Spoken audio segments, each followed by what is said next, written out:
وتطيباته صدق الله العظيم وصدق رسوله النبي الحبيب الكريم ونحن على ذلك من الشاهدين والشاكرين الحمد لله رب العالمين. Last week we started the Dars of Bukhari Sharif. I explained to you the heading which is about Kayfa Kana Badul Wayy ila Rasulullah sallallahu alayhi wa sallam, and how Imam Bukhari, when he starts a new chapter, he always tries, according to the information that we see from Hazrat Badruddin Aini, who wrote a book, a comprehensive book by the name of Bukhari, 25 volumes on the commentary of Bukhari Sharif, and he explains how Hazrat Imam Bukhari also always tries his best to attach an ayat to the heading of a new section in Bukhari, and the same way is the ayat that I recited last week and I translated. Today we are going to discuss the first hadith, which is in this chapter of Badul Wayy, in the chapter of Revelation, how the revelation started with Rasulullah sallallahu alayhi wa sallam, and it says, it goes as Bismillah ar-Rahman ar-Rahim. Haddasna Humaydi qala haddasna Sufyan qala haddasna Yahya ibn Sa'id al-Ansari qala akhbarani Muhammad ibn Ibrahim al-Tamimi annahu sami'a Allamah ibn وقاص الليثي يقول سمعت عمر بن الخطاب رضي الله تعالى عنه قال على منبر يقول سمعت رسول الله صلى الله عليه وسلم يقول إنما الأعمال بالنيات وإنما لامرئ ما نوى ومن كان هجرته إلى دنيا يصيبها إلى امرأة ينكحها فهجرته إلى ما هاجر إليه. It is the first hadith, and if you see on the verse on the board, there is a few things that I would like to explain to you before I explain the hadith. Many of the hadiths in Bukhari Sharif, they start with the word Haddasana, and some of them they start with Akhbarana or Akhbarani, that I heard, and some of them start with Sami'atu and Amba'ana or Amba'ani. They are written on the board. These are the way a companion narrates his hadith. And in the same sense, this hadith starts with Haddasana. And if you see on the board, because I am not going to take a long time or explain it very deeply or very lengthy. I'm not going to talk about it in great length, but it is just merely because my students, they have studied Sarf and they have studied Nahaf, and this is for them, so that they know how to put words together and how to narrate hadith and how to present a hadith of Rasulullah sallallahu alayhi wa sallam. So my main focus would be for them. And these are the 4 words that we use here. Haddasana, it means he narrated to me. So when a companion or a successor, Tabi, he says that somebody narrated this to me, or somebody, it would start with Haddasana. Or Haddasani, he narrated it to me. And Akhbarani is the same. It says he informed me, not narrated, but he informed it to me. And he says Sami'tu. Sami'tu would mean that I heard it. These are words that you probably know as well. If you remember, it has been narrated. So it was not directly narrated to him, but it was narrated. This is another form. Amba'ani is also he informed me. So these are the terminologies of hadith, and these are really of Asuli hadith, but we haven't started Asuli hadith yet, but we are starting hadith, so you should know these, and this hadith starts with Haddasana. The first narrator, which I will explain to you, first I will explain to you the channel of authority, the sanad. The sanad would mean the successors or all the shuyukh that narrated this hadith, the chain.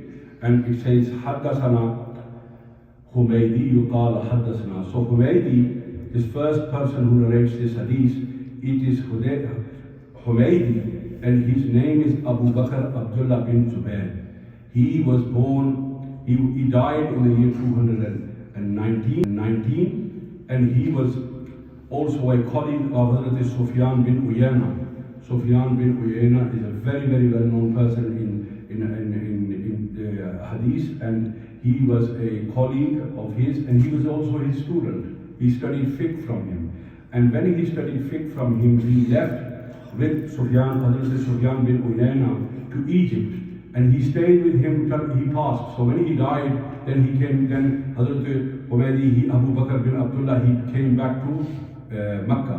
And they were both colleagues, and they went to and Sufyan bin Uyayna, he says that he met over 70 successors, not thousands, 70 successors, Tabi'in. So he had the privilege of meeting 70 successors.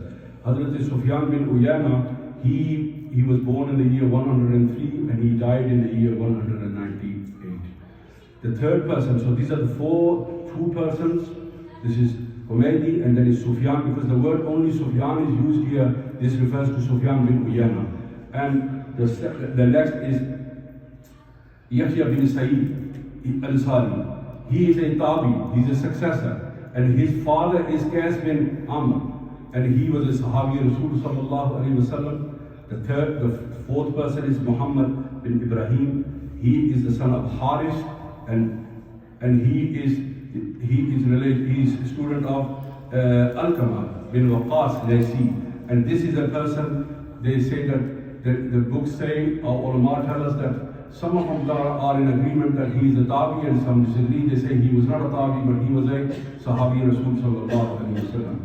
And this is the chain, and it goes to Hazrat Umar Farooq radiallahu ta'ala anhu. He says, Yakulu, it was said, Sameto, I heard, saying Hazrat Umar bin Khattab radiallahu ta'ala anhu saying, he says, ala mimbari, when he was sitting on the pulpit, he says, Yakulu Sameto Rasulullah sallallahu alayhi wa sallam. He says that I heard. Sameto is used here as well. So Sameto would mean that I heard. Hazrat Umar Farooq radiallahu ta'ala anhu says that Rasulullah sallallahu alayhi wa sallam, he informed us, I heard from Rasulullah that Yakulu al-a'mal bin niyat. So but the deeds depend on the intentions of every person. Every person will get the reward according to what he has intended. So this is the translation of what Rasulullah sallallahu alayhi wa sallam, and it later says, who emigrates for the worldly benefits or for a woman to marry. So these are two things that are discussed here, and inshallah we're going to discuss them. That he shall be rewarded accordingly. So what he has done. If he emigrated from Mecca to Medina for the worldly possessions, he shall get the worldly possessions. If he emigrated for a woman to marry, he should surely get that, and that would be his reward. And in the afterlife, there will be no reward for him if this was his intentions. And the reason why Imam Bukhari rahmatullah has narrated this hadith, because you see, last week we started with Badul Wahi, the beginning of Wahi. So this was a chapter of revelation. So all of a sudden, if the chapter is headed with Wahi about revelations, why is intentions? Why have intentions come into this? The reason for this is that Hazrat Imam Bukhari rahmatullah alayhi, he says it is his desire to be recognized and to elucidate that his main intention for writing Bukhari Sharif is that the pleasure of Allah subhanahu wa ta'ala and his Rasul sallallahu alayhi wa sallam. So this is one reason that he has brought about this hadith.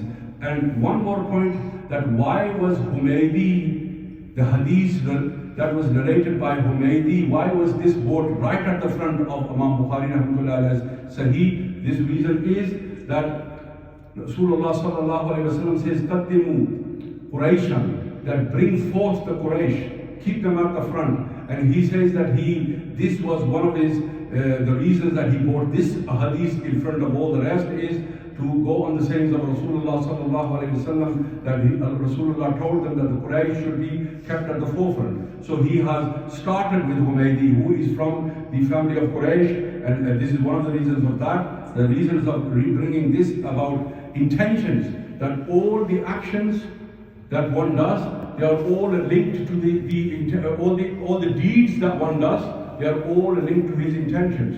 So if somebody immigrated from Mecca to Medina for worldly benefits, then this would be his reward. And if somebody emigrated from Mecca to Medina to marry a woman, and how is this so? How is the situation of this? The commentators say that there was a person who proposed to a woman who was living in Medina, and she objected and she says that she doesn't want to marry him. And the reason for this was that he didn't emigrate. He didn't leave Makkah for Medina. So he left Makkah for Medina, and then she married him. And they say that his intention was not for Islam, but it was superficial. It was internally his intention was just to marry this woman. And you see, all the traditionalists, they say, and Allamah Tabarani, he says that he was always recognized Muhajir Qais, because her name was Qais, so he was always, in one sense, this was his name. He was the one who emigrated for a woman, and he was recognized as this. And this is one of the reasons that Imam Bukhari rahmatullah alayhi says, the third thing that attaches this to veil is that when Rasulullah sallallahu, if you remember last week, we talked about the categories, the divisions of veil, and one of the first divisions was visions.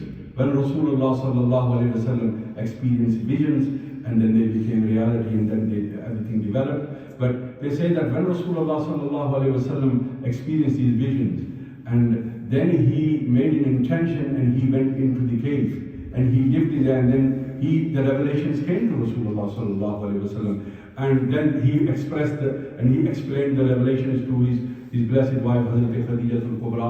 So the intention that Rasulullah sallallahu alaihi wasallam made when he went into the cave was to seclude himself from the rest of creation. So there should be only Rasulullah sallallahu alaihi wasallam and Allah subhanahu wa ta'ala.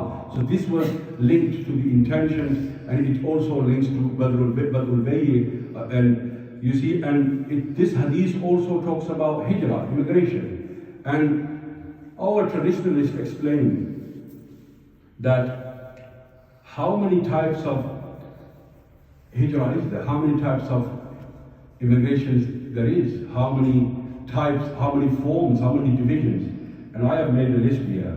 And they say that the first type of hijrah was when Muslims left Makkah for Abyssinia, for Habasha. This is the first one. The second one, they say that when Muslims left for Medina from Makkah, so they left Makkah and they went to Medina. So this is the second hijrah. And the form. The third one is when other tribes, they emigrated to Rasulullah sallallahu alaihi wasallam from other towns and cities. The fourth one is after becoming a Muslim, they leave Makkah for Medina. The fifth one is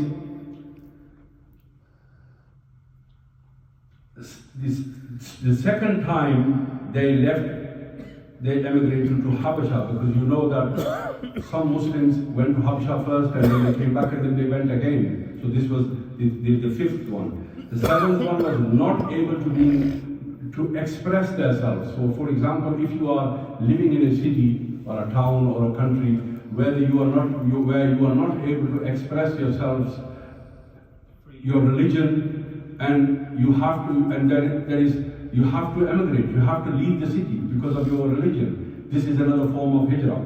And he says at the end of time, everybody will emigrate towards Sham. So this is the seventh one. So these are the 7 divisions of hijrah and how they are done. And there is many more excellent points in this, but I don't want to confuse my students who are listening, or some of them are here and some of them aren't. So I'm going to keep it simple that this is the first hadith, because there's many other hadiths in this chapter that will revolve around this very thing. May Allah subhanahu wa ta'ala give you the ability to understand, and you should understand that every action you do in Islam is linked, every deed that you do, not action, every deed that you do is linked with the intention. And Rasulullah sallallahu alaihi wasallam says, Swabul iman bin niyyah, and reward will be given according to your niyyah. So and today in our lesson, we started with Surah Al-Ma'idah in Tafsir, and we discussed how Allah subhanahu wa ta'ala says that when you make an intention